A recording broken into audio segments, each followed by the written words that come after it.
Selamünaleyküm. Herkesin günü hayrola. Hatice ile Dikişe Dair'e hoş geldiniz. Bugün sizlerle birlikte dantel sarmasını göstermeye çalışacağım inşallah. Çalışmaya geçmeden önce kanalıma ücretsiz bir şekilde abone olup yandaki zili de aktif hale getirirseniz yüklediğim tüm videolardan haberdar olabilirsiniz. Ayrıca bizi Instagram'dan Hatice ile hesabından da takip edebilirsiniz. Oradan da isteklerinizi ulaştırabilirsiniz. Elimizden geldiği kadar yardımcı olmaya çalışıyoruz. Şimdi çalışmamıza geçelim. 2 tane uç dantel elimde var. Bunları havluya geçireceğim, saracağım.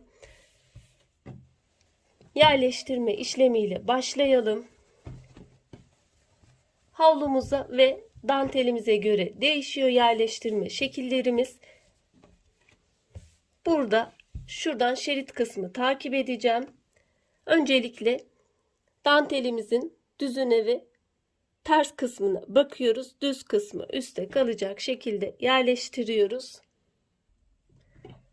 İğne ile tutturuyorum.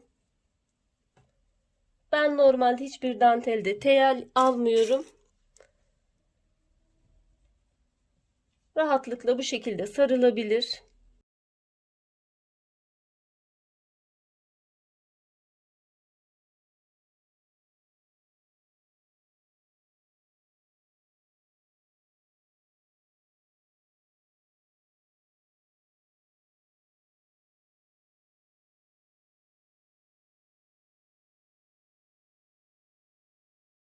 Bu kısımda hafif bir dantelimin fazlalığı var.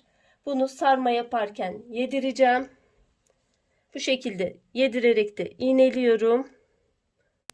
Bu kısmı da yerleştirdikten sonra iğneleme işlemimiz bitmiştir. Sarmalarını yapacağım. Şu kısımlara piko yapmayı düşünüyorum. Bir desen uygulamayı düşünüyorum. O şekilde tamamlayacağız. Şimdi makinede sarma işlemine geçelim.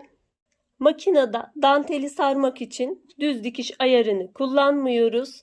Makinamızın zikzak dikişini kullanıyoruz. Bu dikiş ayarının da zikzak genişliğini düşürüyoruz. Zikzak genişliğini 2,5 olarak aldım. Adım uzunluğunu da adım sıklığını da düşürüyorum. Ben 1,2 olarak aldım.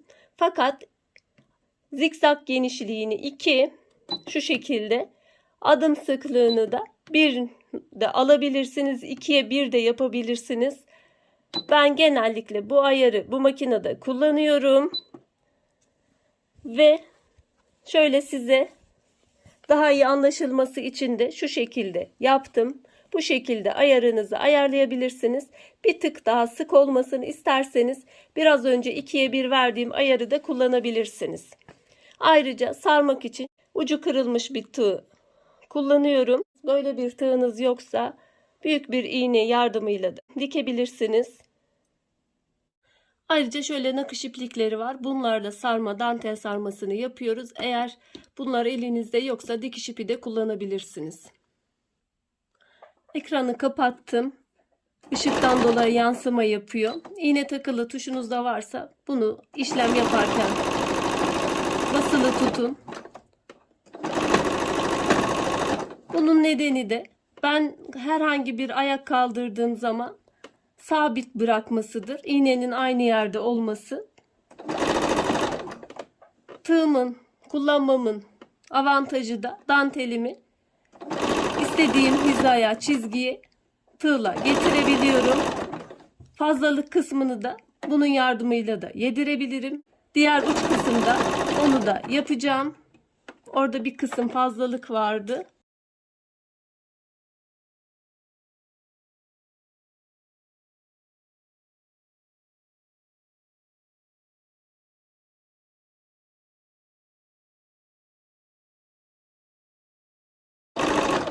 Bu kısımda bir tık fazlalığımız olduğu için şu şekilde yediriyorum. Biraz tığımla baskı ayağının altına iteliyorum ama bunu çok fazla yapmıyorum. Dengeli bir şekilde genelinde yapacağım. Bu şekilde yedirmiş oluyorum. Bu kısım yedirilmiş oldu. Ayarlandı yani.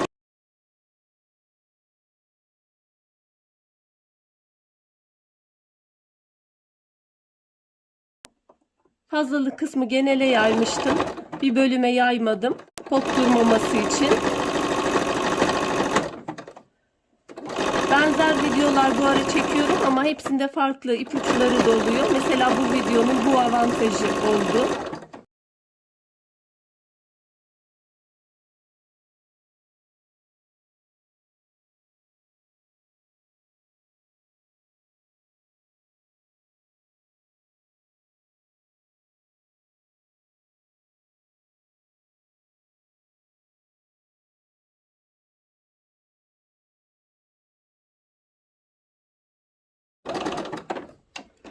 Sarma işlemini bitirmiş olduk. Benim makinamda dekoratif dikişleri farklı şekillerde var. Sizin makinanıza göre hareket edin. Küçük de olsa küçük bir dekoratif dikiş de atabilirsiniz. Havlu olduğu için çok dolgulu desenleri seçmeyeceğim. Daha kolay ilerlemesini sağlayacak, daha basit desenler uygulayacağım. Ben şu deseni uygulayacağım. Örnek olarak kumaşı aktardım. Şimdi buradan desenimi seçiyorum.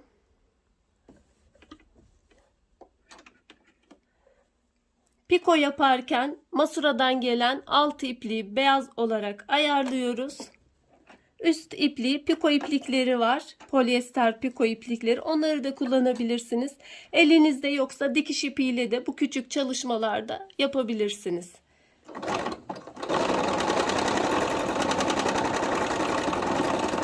Piko yaparken püf noktalarından birisi,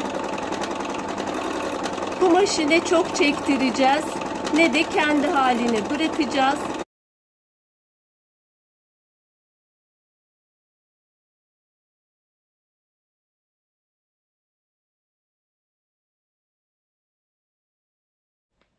Bunlar normalde kalın kumaş olduğu için altına herhangi bir işlem bırakmıyorum. Tela da yapıştırabilirsiniz.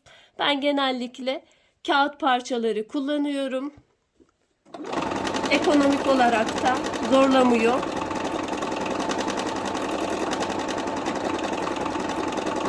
Çift katlı kumaşlarda kağıt işlemini yapmıyoruz.